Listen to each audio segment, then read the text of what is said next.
Dystopia. Un monde gagné pour la technique et perdu pour la liberté. Bernanos.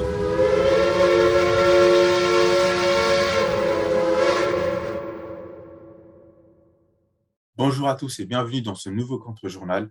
Aujourd'hui, nous accueillons Lucien Cerise pour parler de Great Reset, de conflits en Ukraine, de suprémacisme blanc, mais aussi des élections en France. Sachez que cet entretien a été enregistré le vendredi 8 avril 2022, soit 2 jours avant le premier tour des élections présidentielles. N'oubliez pas aussi que vous pouvez retrouver l'ouvrage de Lucien Cerise aux éditions Culture et Racines. L'ouvrage s'intitule Le suprémacisme blanc et le sous-titre est Peuple autochtone et Great Reset. Lucien Cerise, bonjour. Bonjour, merci pour l'invitation. Vous avez étudié le cas ukrainien avec la révolution dite Euromaïdan. Quel regard portez-vous sur le conflit en cours? Eh bien, c'est la suite logique de ce qui s'est passé, notamment donc pendant l'hiver 2013-2014, mais aussi pendant l'hiver 2004-2005, puisque bon, le livre que j'avais fait paraître en 2017 était une étude effectivement de la révolution colorée dite Euromaïdan, mais aussi une étude aussi de la première révolution colorée d'Ukraine, la révolution orange, qui elle a eu lieu pendant l'hiver 2004-2005. Et en fait, ces deux révolutions avaient pour objectif d'annexer l'Ukraine au bloc euro-atlantiste, c'est occidental, sous contrôle anglo-américain, en rapprochant, en fait, en préparant l'adhésion de l'Ukraine à l'Union européenne et à l'OTAN. Donc, bon, la Russie peut supporter que l'Ukraine rentre dans l'Union européenne. C'est d'ailleurs, en fait, le pire cadeau empoisonné à faire à l'Ukraine, qu'elle rentre dans l'Union européenne, puisque ce serait la fin de l'Ukraine. Et quelque part, d'un point de vue un peu cynique et machiavélien, ça pourrait être un calcul russe, enfin un calcul justement des stratèges du Kremlin, de laisser l'Ukraine rentrer dans l'Union européenne, en fait pour qu'elle se suicide, comme le font tous les pays qui rentrent dans l'Union européenne. Donc ça, c'est pas un problème. Enfin, ça pourrait être un problème avec évidemment toujours des frictions de voisinage, puisque l'Union européenne est intrinsèquement hostile à la Russie, puisque l'Union européenne n'est qu'un bourgeon, qu'une émanation de l'OTAN, dont l'hostilité à la Russie, là, pour le coup, est explicite, puisque l'OTAN est une création de la guerre froide pour, en fait, alors, soi-disant, protéger le monde libre contre la menace rouge, contre la menace soviétique. En réalité, pour préparer l'invasion en fait, du bloc soviétique, qui ensuite est devenu tout simplement la Russie, en fait, plus les pays de l'Est. Et de fait, c'est ce qui s'est passé, puisque après la chute du communisme, l'OTAN a envahi un certain nombre de pays issus du bloc communiste. Et l'OTAN a l'intention de continuer son chemin, en fait, vers Moscou. Et donc, c'est pour ça que, effectivement, l'oligarchie, les élites euro-atlantistes ont préparé, ont organisé ce coup d'État Euromaïdan, ou cette révolution, mais bon, tout ça est un peu synonyme, à partir de 2013, à partir du printemps 2013, avec une première étape qui a été constituée de manifestations, je dirais, gentillettes, quoi, en quelque sorte, pendant tout le printemps-été 2013. Ensuite, il y a eu une pause et les manifestations ont repris sous prétexte que le président de l'époque, le président ukrainien de l'époque, refusait un contrat avec l'Union européenne. Mais bon, c'est un prétexte, en fait, ça aurait pu être autre chose. Et là, les manifestations ont repris donc, en novembre 2013, après une interruption donc, de 3 mois, et elles se sont durcies, et surtout, elles ont été centralisées sur Kiev, donc la capitale.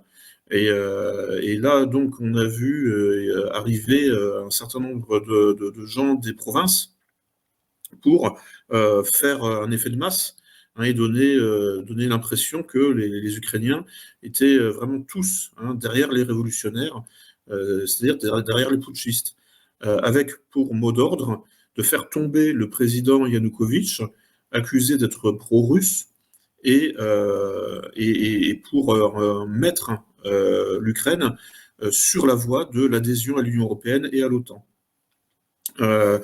Donc, ce chemin pris par l'Ukraine n'a fait que s'amplifier, n'a fait que se confirmer jusqu'à récemment, jusqu'à 2022.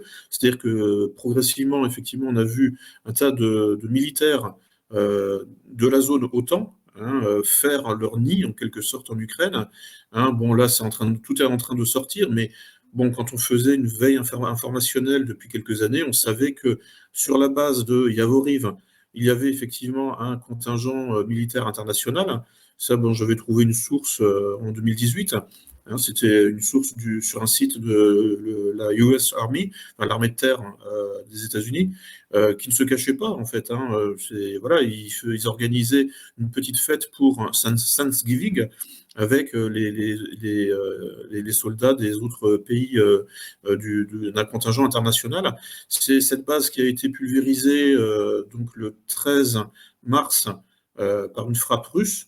On se souvient là du pauvre bougre qui court sur une route en pleurant pratiquement, enfin un Français avec un accent du Sud. Bon, bah voilà, il faisait partie de ce contingent mixte qui était composé de forces conventionnelles et apparemment aussi de volontaires, donc c'est-à-dire de civils qui s'engagent volontairement aux côtés des militaires, normaux, je dirais.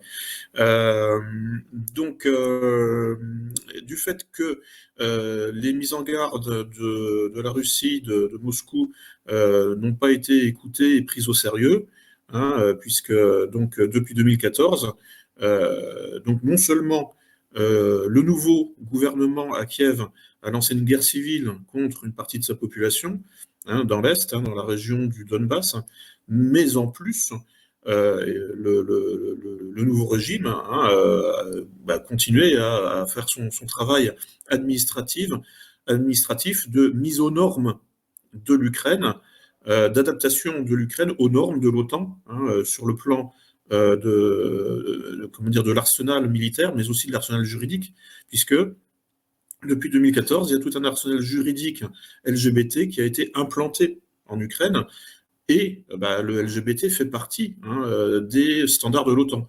C'est revendiqué à de nombreuses reprises.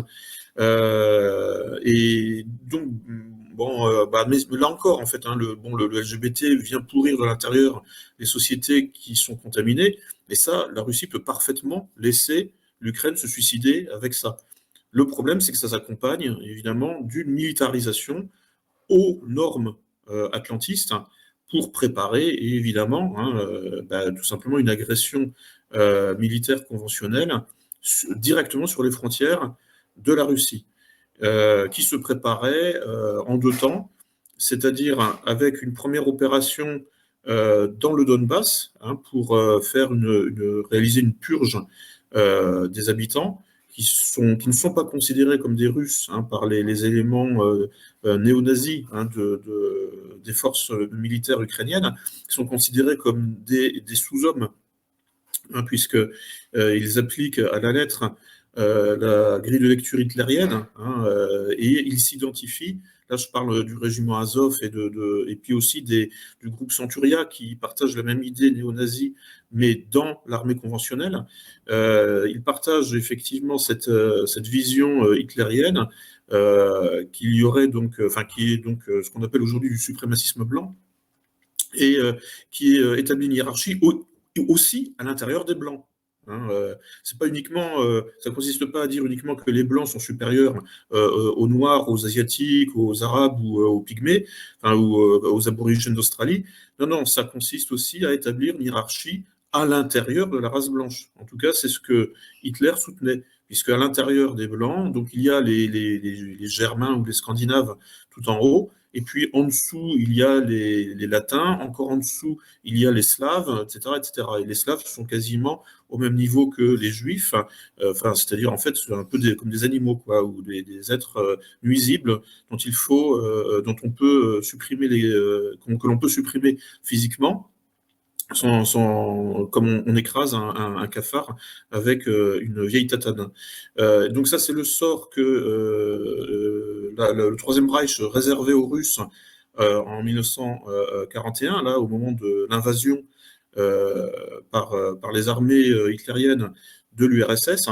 Et c'est le sort que les nazis ukrainiens avaient l'intention de réserver donc aux russophones du Donbass, puis ensuite aux Russes tout court, hein, c'est-à-dire en envahissant la Russie avec une opération Barbarossa numéro 2 qui était en préparation.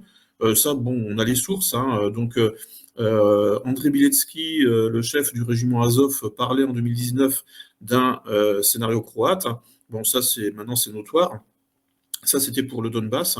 Et puis ensuite, concernant donc une deuxième opération Barbarossa, bon, voilà, il y a des textes de réflexion, hein, qui ont été divulgués, qu'on peut télécharger en source ouverte, hein, notamment le rapport de la Rand Corporation, intitulé en anglais donc Overextending and Unbalancing Russia, qu'on pourrait traduire par comment dire, fatiguer la Russie, quoi, en gros, enfin, ou exténuer la Russie, sursolliciter la Russie et déséquilibrer la Russie.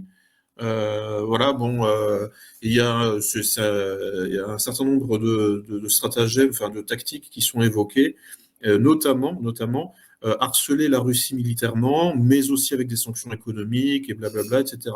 Bon, comme quoi, de toute façon, les sanctions économiques sont prévues, quand il faut faire le siège d'un ennemi, voilà, on lui inflige des sanctions économiques, hein.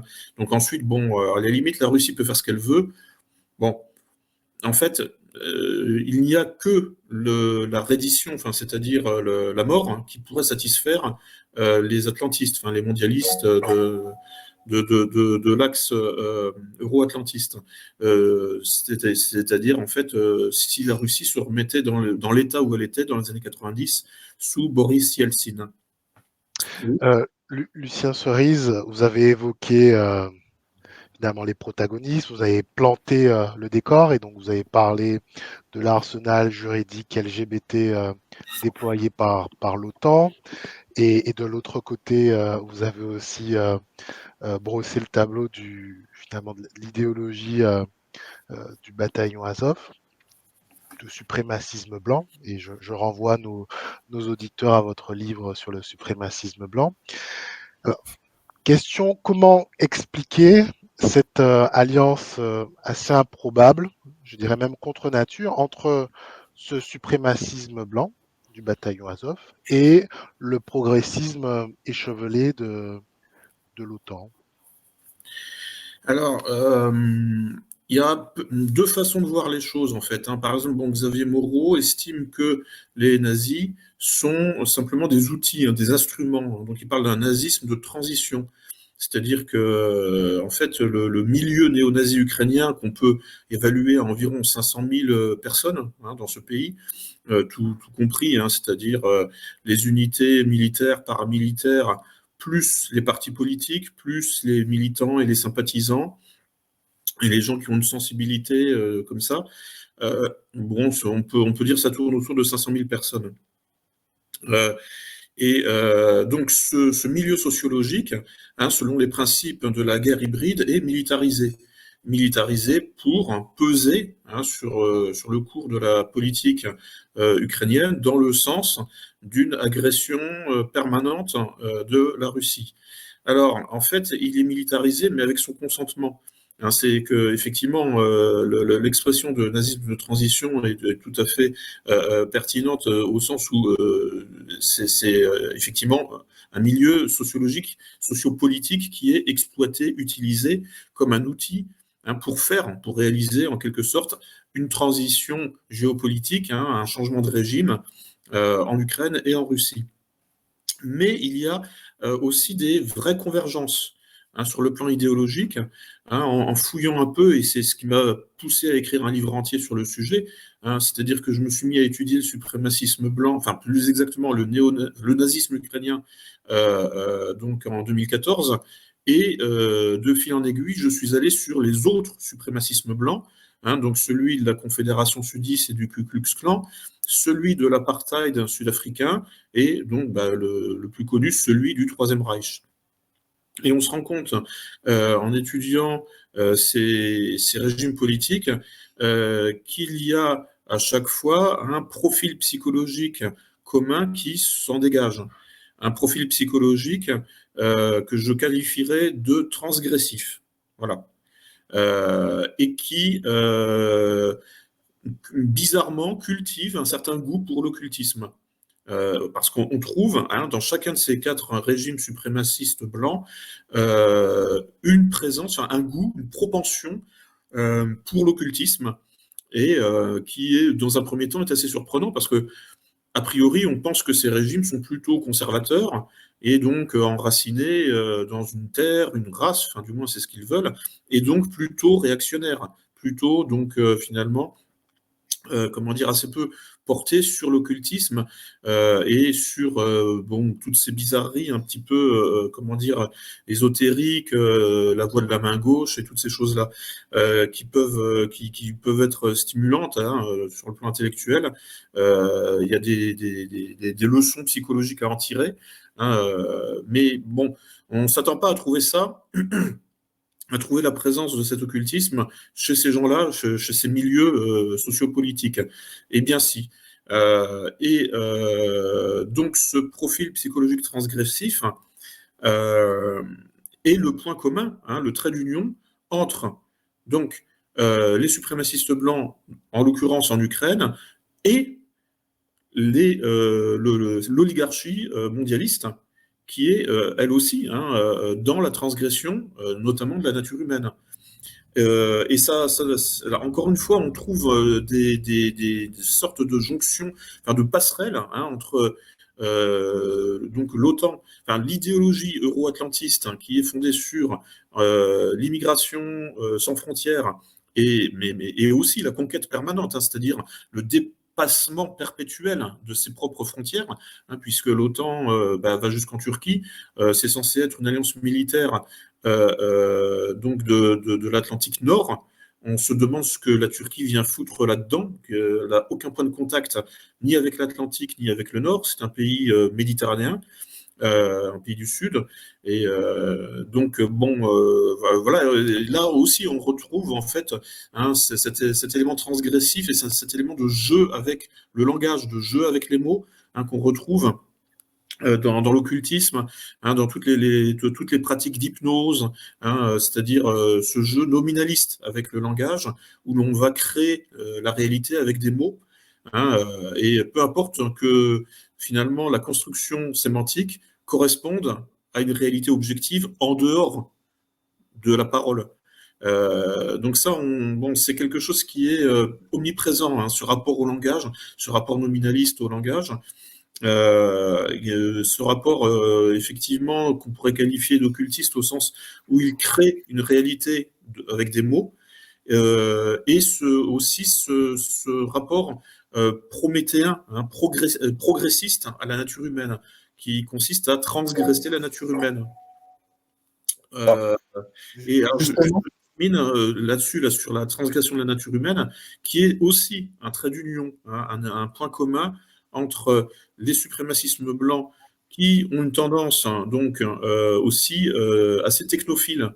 Alors c'est pas très visible chez les sudistes ou en Afrique du Sud, mais bon là concernant le Troisième Reich et concernant les néo-nazis ukrainiens, bon c'est un peu plus visible, c'est-à-dire qu'en fait bon c'était c'est le mythe du nouvel homme issu de la science, issu des progrès scientifiques, et sachant que dans cette vision du suprémacisme, de la domination des Blancs sur les autres races, c'est essentiellement on pourrait dire le génie créatif technoscientifique des Blancs qui est valorisé.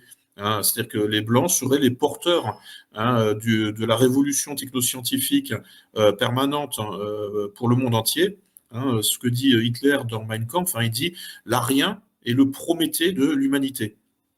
Et c'est l'arien qui tire, hein, l'humanité en avant, hein, et l'arien est en quelque sorte l'alpha et l'oméga de l'espèce humaine, et tous les autres groupes ethnico-culturels, bon, ben, se contentent de recevoir et de profiter de ce que l'arien a créé, hein, pour tous les autres. Et cette vision donc mégalomane donc du blanc, alors correspond à une certaine réalité, puisque de fait, oui, c'est vrai que les blancs ont une certaine créativité technoscientifique et culturelle, plus que d'autres peuples, plus que d'autres ethnies, plus que d'autres races. Mais bon, enfin, faut voir le résultat. Je veux dire, en fait, ça se retourne contre les blancs. Donc, il n'y a pas besoin, il y a pas, pour moi, il n'y a vraiment pas de raison d'en être fier. Et parce que ça, au bout d'un moment, il y a un effet boomerang qui se retourne contre les blancs eux-mêmes dans le transhumanisme, notamment, qui menace non seulement les blancs, mais en fait absolument tout le monde. Je voudrais revenir sur ce que vous avez dit tout à l'heure, et notamment sur la capacité à façonner la réalité avec les mots. Je ne peux m'empêcher de penser à la situation ukrainienne, où les médias français font l'éloge de suprémacistes blancs, alors qu'en France, ils diabolisent toute velléité nationaliste, toute velléité patriotique. Et si un Français avait fait preuve du millième de la violence des suprémacistes ukrainiens, il serait totalement diabolisé par les médias et il serait en prison. Alors ma question, c'est comment peut-on faire cohabiter ces deux réalités où, en France, la fierté, pas le suprémacisme, mais juste la fierté de ses ancêtres est diabolisée chez les Blancs, et en Ukraine, on nous explique que le suprémacisme blanc est l'alpha et l'oméga du combat pour la liberté. Et deuxième question qui va avec, et c'est peut-être la question principale, c'est comment est-ce que les personnes peuvent adhérer à ce discours aussi contradictoire? Alors, en cultivant un profil cognitif, hein, psychologique et cognitif, bah, qui supporte le clivage, hein, c'est-à-dire un peu sur le modèle de ce que George Orwell a mis en scène dans 1984, hein, et qu'il a appelé la double pensée, hein, et qui consiste à être capable de s'auto-suggérer une chose et son contraire, l'une après l'autre, mais quasiment instantanément et dans la même phrase. C'est-à-dire qu'il faut accepter qu'il n'y ait plus de vérité objective, hein, il n'y a que des vérités du moment. Donc la vérité est morcelée, elle peut changer d'une seconde à l'autre. Dans la même phrase, il est possible de dire une chose et son contraire. Et c'est vraiment En fait, nous sommes vraiment dans une guerre psychologique, hein, et donc l'Ukraine est le laboratoire, hein, de cette guerre psychologique qui doit faire naître un nouvel homme, en quelque sorte, totalement dégénéré sur le plan cognitif, c'est-à-dire qui serait capable donc de supporter une double pensée permanente sur tous les sujets, voire une triple pensée, voire une quadruple pensée. Donc ça, on voit en fait quand on prend l'exemple de l'Ukraine que ce pays, en fait, aujourd'hui est au sommet de toutes les contradictions, hein, les plus criantes. Hein, vraiment, on est dans les couacs permanents, enfin dans l'union de la carpe et du lapin, hein, puisque effectivement, en même temps, nous avons, hein, comme dirait Macron, en même temps, nous avons tout l'arsenal immigrationniste qui s'implante légalement depuis 2005 et la révolution orange, plus l'arsenal juridique LGBT qui s'implante depuis 2014 et l'Euromaïdan, et tout ça, donc on pourrait se dire oui, mais ça va, comment dire ça va fabriquer une population de gauchistes.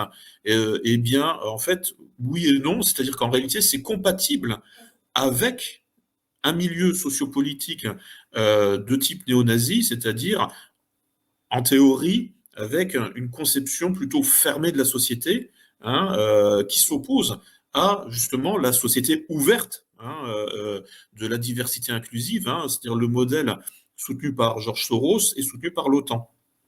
Donc, on voit la cohabitation de deux modèles de société, donc une société fermée, hiérarchisée, qui est le modèle néo-nazi militarisé, puisque toute l'Ukraine est militarisée. Moi, j'y suis allé en 2016, donc je suis allé à Kiev. Bon, bah, c'était une drôle d'ambiance. On voyait donc des types en tenue de combat faire leurs courses dans les magasins, en train de pousser leur caddie. Voilà, donc c'est un peu... Voilà, c'est l'ambiance générale. Enfin, les soldats font leurs courses, voilà, dans les magasins, sans prendre la peine de se changer et de remettre des vêtements civils. Et puis à la télévision, j'avais vu un concours de chansons. Vous savez, là, comme il y a depuis, je sais pas, 10-15 ans, là, à la télé, là, c'est Star Academy ou ce genre de choses. Donc là, c'était un concours de chansons en Ukraine. Et le décor, donc c'était pas un studio avec des couleurs flashy, là, des couleurs fluorescentes, c'était un aéroport militaire, enfin un aérodrome militaire, avec des hélicoptères de combat en toile de fond, en arrière-fond. Et puis les nanas en barésie qui se trémoussaient en poussant la chansonnette. Et le jury, c'est pareil, ils étaient en tenue de camouflage. Alors il y avait un type avec une espèce de moustache là comme ça, enfin là tous les milieux un petit peu d'extrême droite admirateurs de l'Ukraine aiment bien ça. En fait, enfin des espèces de barbes très très très bien taillées avec une moustache qui remonte. Et puis bon, alors donc il y avait deux types en tenue comme ça là, kaki. Et puis aussi une nana et voilà ils étaient tous comme ça voilà en fait dans une ambiance d'aérodrome militaire. En fait, c'est donc toute la société qui est militarisée et qui simultanément, donc en fait, sur un modèle donc de société fortement hiérarchisé, donc ce qu'on pourrait appeler une société traditionnelle en quelque sorte, mais en même temps, vous avez toutes les pathologies sociales de la société ouverte à la Soros et à l'autre, comment dire, qui avancent avec la même vitesse quasiment. Et c'est synthétisé dans l'idéologie atlantiste, qui effectivement parvient à synthétiser les deux types de sociétés et à faire une espèce de réaliser en fait une espèce d'androgyne alchimique. C'est la conjonction des opposés. C'est Mars et Vénus dans le même corps. Mars, la société militarisée, Vénus, la société ouverte, très érotisée, et tout ça parvient en fait à cohabiter dans une invention également de l'OTAN atlantiste, qui est le soldat LGBT, et qui est en plein développement donc en Ukraine. C'est devenu une vraie mode, une vraie tendance, une lame de fond. Et là encore récemment, là après le lancement de l'opération militaire russe, on a vu des nouveaux articles pour dire que des soldats LGBT avaient capturé des soldats russes, donc les soldats LGBT accomplissent des exploits, etc., etc. Il y a notamment un bataillon expérimental à mon avis, qui est plus ou moins patronné par Soros, c'est le bataillon Donbass, en fait, comme le nom de la région, et dont a émergé une figure, un certain Viktor Pilipenko, qui est donc, qui est un soldat ukrainien homosexuel, qui a fait son coming out il y a quelques années et qui est devenu un petit peu le porte-parole de ce milieu sociopolitique des soldats LGBT patriotes. Ukrainiens et qui défendent leur pays contre la menace russe. Et voilà, donc on est vraiment dans quelque chose de totalement surréaliste, mais ça existe. Je veux dire, comment dire, des gens en ont rêvé, et bien l'OTAN l'a fait. Voilà, donc il y avait aussi une question là, si je vais passer là. Les contradictions sur la fabrique de la réalité sont comparables aux contradictions que l'on a pu voir pendant la période Covid, où on nous a dit qu'il y avait une épidémie et qu'en même temps on arrivait à supprimer des lits en hôpital. Pour vous, en quoi la guerre en Ukraine peut-elle servir les intérêts du mondialisme et du Great Reset? Ah ben, là, en l'occurrence, la guerre, comment dire, enfin, je dirais les mondialistes essayent de faire feu de tout bois. Je reviens un petit peu en arrière pour donner un exemple. En 2015, vous vous souvenez de la crise des migrants, hein, donc il y a des millions de migrants qui arrivent en Europe.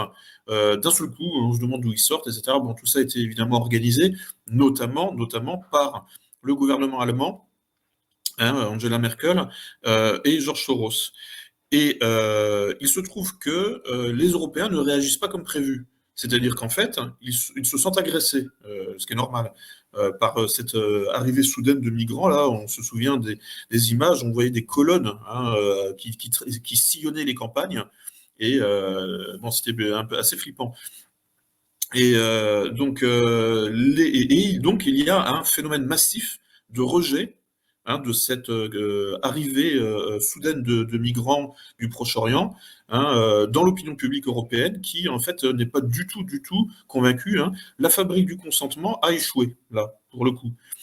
Eh bien, qu'à cela ne tienne, au bout de 3 mois, hein, ayant constaté que les Européens n'étaient pas favorables à cette arrivée massive de migrants, eh bien, Soros invente une légende qui a été ensuite diffusée également par Merkel, qu'en réalité, c'est la Russie qui a organisé cette invasion migratoire. Voilà. Donc en fait, bon, dans un premier temps, la légende, pendant 3 mois, c'était que il y avait des pauvres gens qui venaient demander l'aumône, en quelque sorte, aux riches Européens, et que, en fait, cette crise migratoire était spontanée, hein, ou alors plus ou moins provoquée par les guerres en Afghanistan, en Syrie, etc. Mais bon, globalement, c'est un phénomène spontané. Du fait que cette légende, hein, finalement, ne fait pas son chemin dans l'opinion publique, eh bien, qu'à cela ne tienne, on réécrit la réalité complètement, et puis du fait que cette crise migratoire avait une mauvaise image, eh bien, on essaye d'exploiter cette mauvaise image dans l'opinion publique occidentale. Malgré tout, on essaie de l'exploiter en essayant de la relier à un bouc émissaire, en l'occurrence Poutine, et la Russie de Poutine avec des petits traits d'union. Ce qui est une manière, en fait, de rentabiliser, hein, une opération dont la première partie a échoué. La première partie, c'était de fabriquer le consentement des Européens à une arrivée massive de migrants pour en préparer une deuxième vague. Mais vous avez vu, il n'y a pas encore eu la deuxième vague, tout simplement parce qu'en fait, la première n'a pas été acceptée. Et donc, bon, bah, les mondialistes se disent, bon, comment rentabiliser quand même notre opération? Eh bien, on va essayer de, malgré tout, réorienter la colère, justement, et la peur des Européens sur la Russie de Poutine, en l'accusant d'être à l'origine de cette crise migratoire, dont 3 mois auparavant, on disait qu'elle était spontanée, que c'était juste des pauvres gens malheureux. Donc là, en fait, là, c'était un exemple, hein, pour répondre à votre question. J'ai un petit peu perdu le fil, mais en fait, c'était pour faire excusez-moi, un parallèle, hein, au niveau de la méthodologie, hein, dans le rapport, dans le traitement dans le traitement du réel par le langage. Est-ce que Et la question, c'est, sachant que finalement, il y avait aussi une contradiction pendant la période Covid et une fabrique de la réalité pour permettre à une certaine oligarchie d'avancer un peu plus pour mettre en place une grande réinitialisation, je me demandais si la guerre en Ukraine pouvait servir aussi les intérêts du mondialisme et donc du Great Reset. Alors, On voit aussi dans cette guerre une fabrique de la réalité. oui. Alors, en fait, voilà, bon, donc fondamentalement, l'intervention russe, hein, ne sert pas du tout les intérêts de la grande réinitialisation. C'est même la fin, en réalité, du Great Reset, hein, et de la grande réinitialisation, puisque l'objectif de la grande réinitialisation, c'est d'en finir avec le concert des nations, hein. C'est l'objectif affiché, hein, c'est d'en finir avec, finalement, les volontés de puissance nationale, et d'en finir avec, hein, la multitude, hein, d'en finir avec le pluralisme des volontés de puissance nationales, et surtout d'en finir avec les antagonismes, pour tout unifier, pour unifier le monde et surtout centraliser son pilotage. Et là, bon, eh bien, la Russie décide de dire niet à ce travail d'unification qui passe par l'intégration de l'Ukraine dans l'OTAN. Bon, là, a priori, c'est terminé. Et qui passait aussi par un projet d'invasion de la Russie par l'OTAN, en ayant unifié le front terrestre entre la mer Baltique et la mer Noire, l'intermarium. On en reparlera éventuellement. Donc, bon, bah, là, les stratèges du Kremlin sont parfaitement au courant de tout ça. Enfin, ils savent exactement quels sont les grands projets de l'ennemi. Et donc là, bon, ils savaient que s'ils attendaient trop longtemps, s'ils laissaient l'ennemi avancer et s'installer et se préparer au conflit en Ukraine, ils risquaient tout simplement d'être dépassés par les événements. Donc là, il fallait frapper rapidement. Et en fait, le prétexte leur a été donné, c'est effectivement le projet d'invasion du Donbass par le régime de Kiev. Donc là, apparemment, ça a précipité les événements, mais il est bien évident que l'armée russe se préparait de toute façon à un conflit d'ampleur avec l'Ukraine un jour ou l'autre.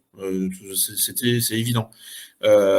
Donc, en revanche, donc là, l'intervention, enfin l'opération Z, c'est le petit nom de l'intervention russe, ne sert pas du tout les intérêts de la grande réinitialisation, dont l'objectif est d'unifier le monde, et là, eh bien, on morcelle le monde à nouveau, puisqu'on recrée des antagonismes. Donc c'est parfaitement contradictoire avec le projet de réinitialisation. En revanche, les mondialistes, qui sont des opportunistes assez doués, et qui savent récupérer toutes les situations à leur avantage, essayent d'exploiter justement cette situation à leur avantage.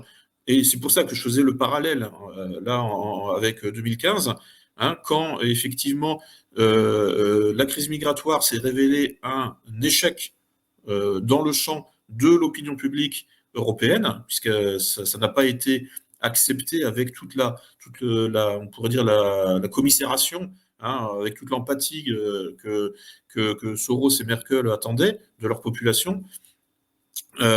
Mais donc ils ont quand même essayé donc de récupérer la situation à leur avantage en modifiant la légende de l'événement. Bon bah là en fait le pouvoir mondialiste essaye de tirer quand même des fruits de cette situation qui lui échappe en Ukraine. Avec des sanctions économiques, etc., etc., etc. Donc en fait, bon, je veux dire, l'intervention russe ne rentre pas dans le cadre de la réinitialisation, mais peut être exploitée à son corps défendant, je dirais, par comment dire, des stratégies de récupération, en quelque sorte. Oui, on voit que le Great Reset rencontre des résistances en Russie, et on peut se dire que puisqu'il n'arrive pas à avancer ses pions en Russie, il est en train de consolider ses positions au sein de l'Europe. Et on a vu il y a quelques semaines dans une conférence de presse, Biden dire que les sanctions contre la Russie seraient dommageables pour les Européens, mais que c'était le prix à payer. Il a dit ça devant Ursula von der Leyen, présidente de la Commission européenne, qui donc ne représente rien ni personne, et Ursula a acquiescé. Donc on se dit que, les États-Unis sont prêts à se battre contre la Russie jusqu'au dernier Européen, mais pas jusqu'au dernier Américain, et 2, que le Great Reset est en train de s'acharner sur les peuples européens parce qu'il ne peut pas avancer ses pions contre la Russie, et les sanctions contre la Russie, justement, n'ont pas l'air si efficaces, puisque la Russie compense par les marchés asiatiques, chinois notamment, ses pertes sur le marché européen. Alors on se dit que peut-être que les sanctions ne sont pas du tout là pour s'attaquer à la Russie, mais c'est en réalité un prétexte pour affaiblir, voire détruire l'Europe. Et quand je dis l'Europe, je ne parle pas de l'Union européenne, ni de ses dirigeants, je parle vraiment des peuples européens. Oui, et je pense que c'est surtout fait pour séparer l'Europe de la Russie. puisque en fait, ça crée une pomme de discorde, hein, ça crée une raison de se fâcher, peu importe le résultat. Honnêtement, il est bien évident que Joe Biden comment dire, et Ursula von der Leyen savent pertinemment que les sanctions contre la Russie n'auront aucun effet sur la Russie. Ils le savent. Ils savent aussi que, par contre, ça aura un effet sur les Européens. Et ils s'en foutent parce que bon, ils disent de toute façon, si les Européens sont pas d'accord, bon, il y aura quoi? Il y aura les gilets jaunes. Bah, on enverra les flics et puis ce sera réglé, quoi. Voilà, ce sera comment dire, une jacquerie de plus qui sera matée dans le sang, et puis c'est tout. En revanche, bon, il y a effectivement quelque chose qui peut leur échapper, c'est une surprise dans les urnes. Voilà, s'ils n'arrivent pas à truquer, évidemment, le scrutin. Donc ça, c'est ce qui pourrait, c'est la seule chose qui peut leur échapper s'ils n'arrivent pas. Parce que bon, faut arrêter de penser qu'on fait ce qu'on veut. Enfin, je veux dire, le pouvoir peut essayer de truquer un scrutin, ça ne veut pas dire qu'il va y arriver. Bref, mais les sanctions n'ont évidemment pas pour fonction, n'ont pas pour objectif d'affaiblir la Russie, enfin de frapper la Russie. Elles vont frapper les Européens, mais c'est pas un problème, c'est un dommage collatéral supportable parce que les Européens sont abrutis. En revanche, le but c'est de séparer. Hein. En fait, c'est de recréer un rideau de fer, de recréer une séparation économico-politique entre l'Europe et la Russie, en annexant en plus les anciens pays du bloc de l'Est, comme la Pologne ou la Roumanie, qui n'étaient pas dans l'URSS, mais qui faisaient partie là, des pays satellites. Donc eux sont annexés. Il était prévu de prendre l'Ukraine également. Bon, là, ça s'avère un petit peu plus compliqué que prévu. Mais bon, malgré tout, la zone euro-atlantiste continue d'avancer. Mais là, le but des sanctions, c'est vraiment de séparer, en fait, de découpler les systèmes économiques. Là où Poutine cherchait depuis des années, au contraire, une intégration croissante des systèmes économiques de l'Union européenne et de la Russie. Parce que bon, voilà, Poutine, fondamentalement, je pense que c'est pas qu'il se méfie de la Chine, c'est pas ça. C'est que bon, il est quand même plus près de l'Europe que de la Chine, c'est tout quoi. Voilà, pour tout un tas de raisons. Donc voilà, il regardait du côté de l'Europe en se disant, c'est notre partenaire naturel, voilà. Il y a pas de raison de les bouder et puis donc de se tourner vers le monde asiatique avec lequel on a des bonnes relations, mais la priorité c'est quand même l'Europe. Bon, mais ça effectivement, hein, il y avait le risque de créer un axe Paris-Berlin-Moscou, et ça c'est le cauchemar absolu hein, de la City et de Wall Street. Depuis longtemps. Enfin, on le sait. Hein. Donc, c'est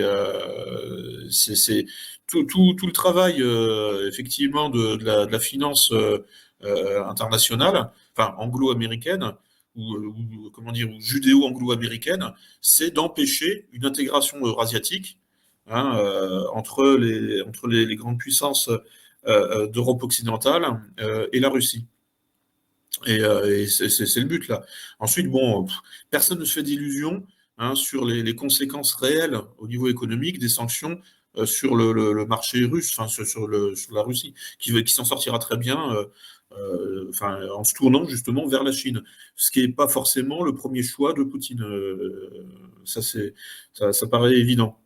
Enfin, sinon, il n'aurait pas dragué autant les Occidentaux, enfin, je veux dire l'Europe, enfin voilà, enfin, il n'aurait pas tendu la main à ce point, enfin bon, jusqu'au ridicule, quoi. Enfin, je veux dire, mais c'est évident que bon, la Russie va se tourner vers la Chine et s'en sortira très bien parce que le marché chinois, bon, est évidemment, comment dire, pléthorique, hein, donc il y a aucun problème. Enfin, la Russie ne sentira rien au niveau de ces sanctions-là. Ça va se retourner contre l'Europe et puis c'est tout, point, c'est tout. Nous, on va basculer, on va s'effondrer dans la tiers-mondisation. Enfin, c'est déjà le cas en fait depuis des années, mais ça va ne faire qu'empirer. Et puis il se passera rien dans la rue. Et puis voilà, et s'il se passe quelque chose, eh bien, le pouvoir enverra les chiens qui nous taperont dessus, et puis c'est tout. Puis ce sera réglé comme ça. Donc, si les choses ne peuvent pas se régler dans la rue, comme vous semblez le dire, euh, en France par exemple, est-ce que les élections peuvent infléchir le cours des événements, puisque lors de la campagne présidentielle, finalement, le sujet du Great Reset a été finalement assez peu mis sur la table. Oui, effectivement, et c'est dommage. Bon, il y a quand même euh, des éléments de deux partis qui sont en lice. Je pense à Hervé Juvin au Rassemblement national qui a parlé du Great Reset au printemps 2020. C'est-à-dire qu'il a fait un article sur son blog et il a fait une petite vidéo de 3 minutes dans le cadre du groupe Identité et Démocratie, le groupe du RN au Parlement européen. Ni l'article sur son blog, ni la vidéo n'ont été reprises sur le site officiel du RN. Donc bon, enfin, il y a une absence d'intérêt pour ces questions-là. Sachant qu'Hervé Juvin est un peu le spécialiste du transhumanisme au RN. Enfin bon, il en parle depuis un certain temps. Donc bon, c'est quelqu'un qui voit loin, enfin qui est vraiment lucide sur les dangers qui nous pendent au nez, sur toutes les menaces que le transhumanisme fait courir à l'espèce humaine. Voilà, mais bon, il était le candidat au régional du RN dans la région de Haute-Loire, je sais plus, mais autour de Nantes. Mais bon, voilà, en dépit de ça, je veux dire, bon, là, en ce moment, on l'entend plus du tout, et on a même l'impression qu'il est en quelque sorte, qu'il est dissimulé, ou je sais pas ce qui se passe. Bref, Il donc y a il y a ça. il y a une autre députée du Rassemblement national, pardon, Oui. qui a aussi porté ce sujet au Parlement européen, Oui, Virginie Jorion, je crois. Oui, voilà, effectivement. Donc bon, ça fait deux personnes. Bon, Hervé Juvin, bon, comment dire, qui est un petit peu aux abonnés absents en ce moment. Virginie Joron un peu plus présente, un peu plus visible. Et puis bon, après il y a toute la masse des militants. Enfin là, aussi. Bon, mais c'est pas le parti où les gens sont les plus conscients de ces problèmes-là, malgré tout. Le parti il y a deux autres organisations politiques où les militants sont peut-être un peu plus conscients. Ben, c'est donc Debout la France, de Nicolas Dupont-Aignan, qui a conclu un accord avec les Patriotes de Florian Philippot. Dupont-Aignan sera le candidat des Patriotes. Donc voilà. Et là, bon, bah pour le coup, enfin là, moi j'y suis, donc je sais aussi que les militants des Patriotes considèrent justement la question de la dictature sanitaire, de la dictature transhumaniste, comme quelque chose d'absolument central. Donc voilà. Donc là, il y a au moins cette organisation-là dont c'est le cheval de bataille, un des chevaux de bataille plus exactement.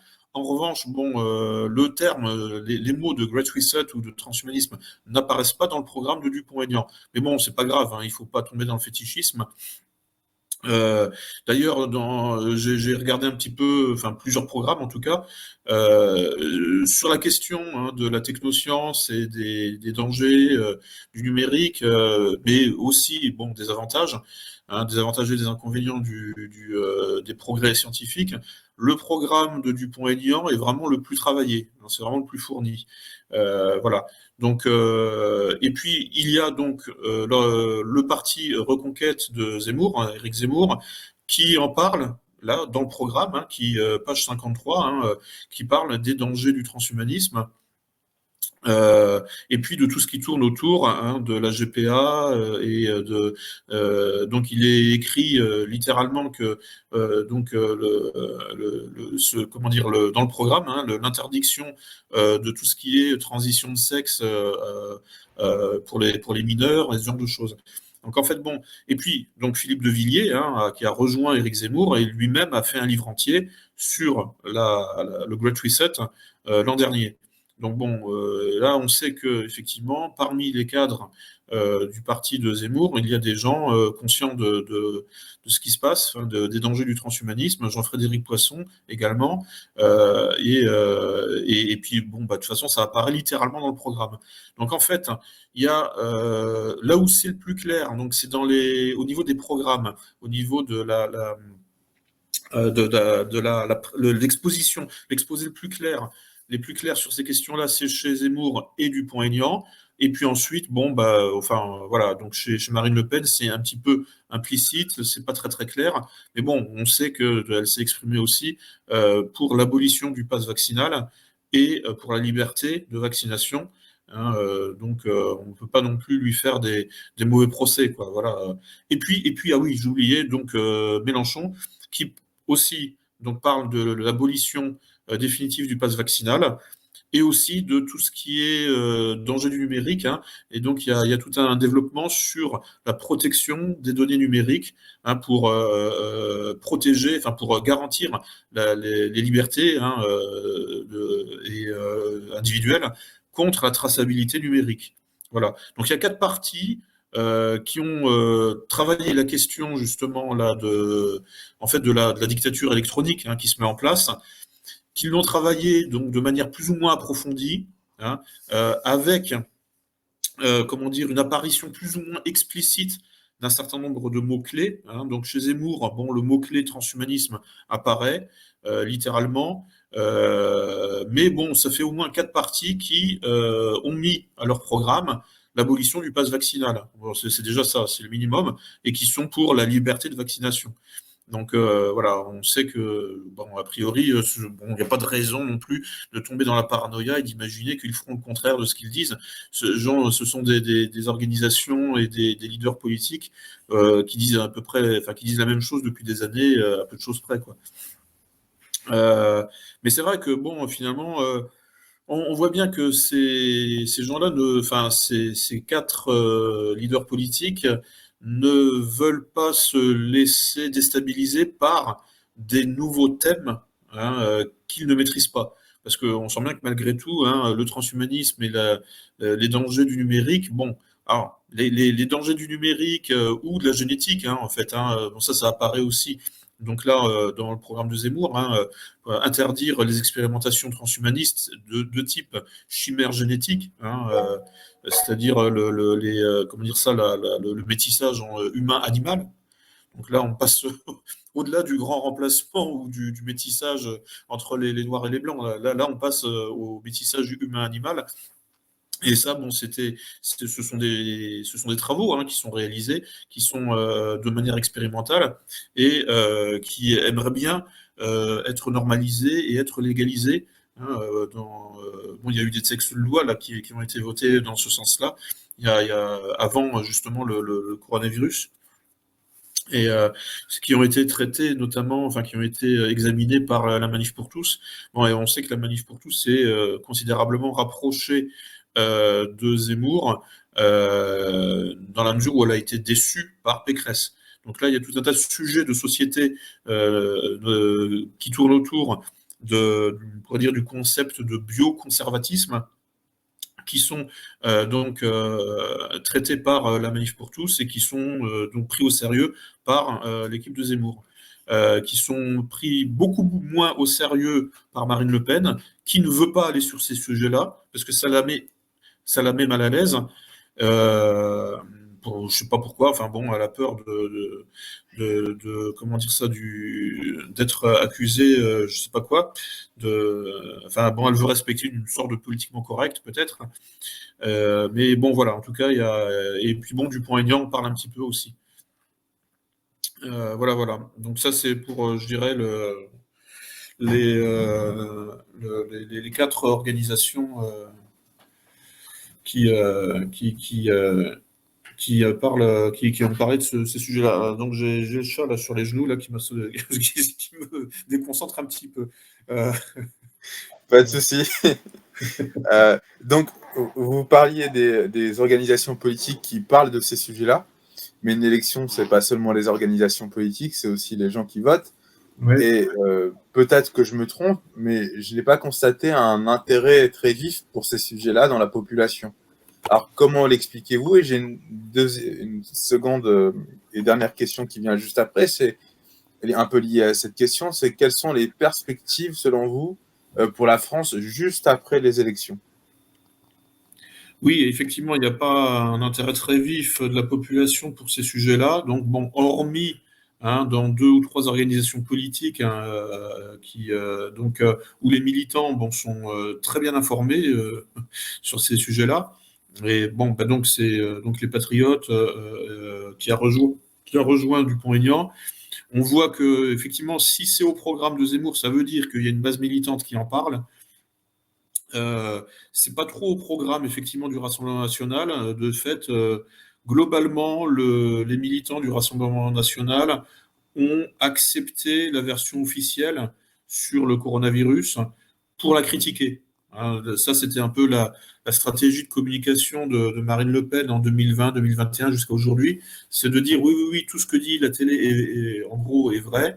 Il y a une pandémie très dangereuse, etc. Et ce qui donne en fait un tremplin pour critiquer la mauvaise gestion de la pandémie par le gouvernement. Bon, c'est une manière, enfin, je dirais, en quelque sorte, d'entériner la fiction de la version officielle pour mieux la critiquer. Bon, c'est une manière de faire.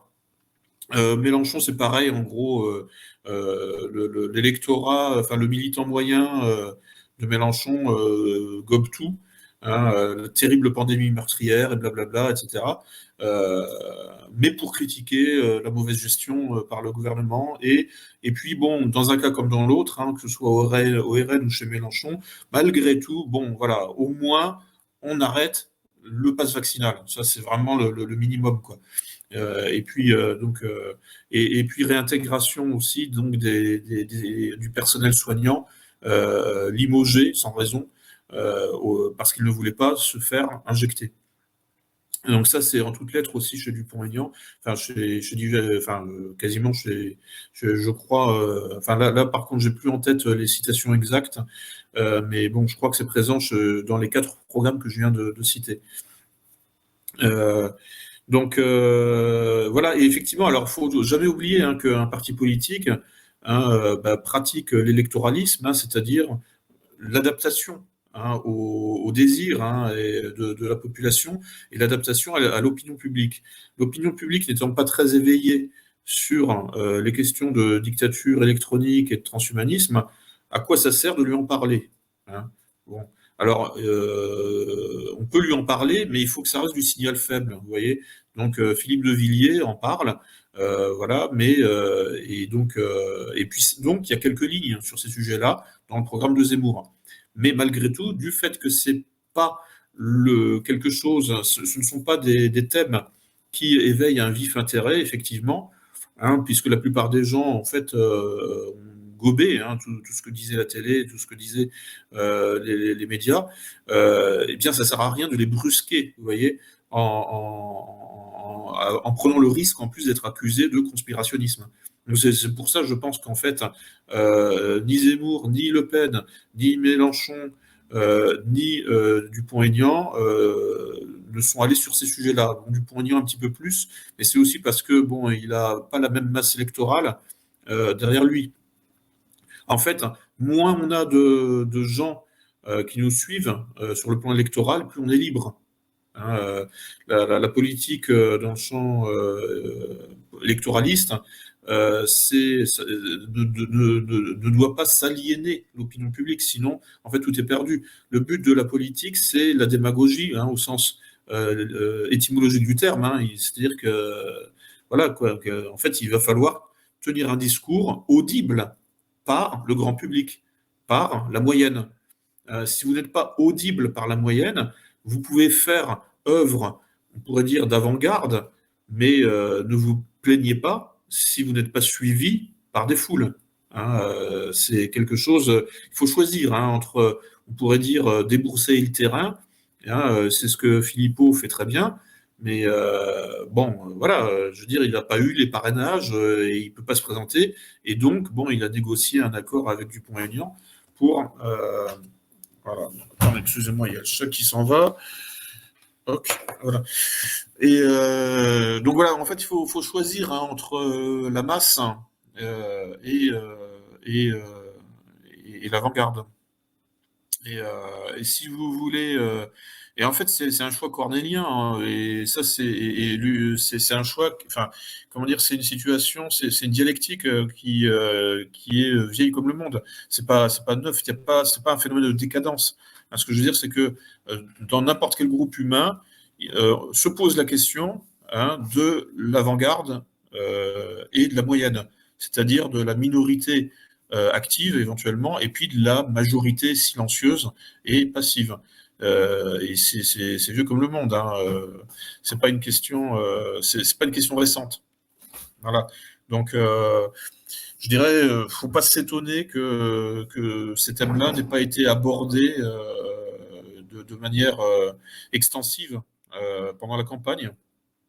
Chaque candidat s'est spécialisé, enfin est revenu sur ses thèmes de prédilection. Hein, puis voilà, c'est tout.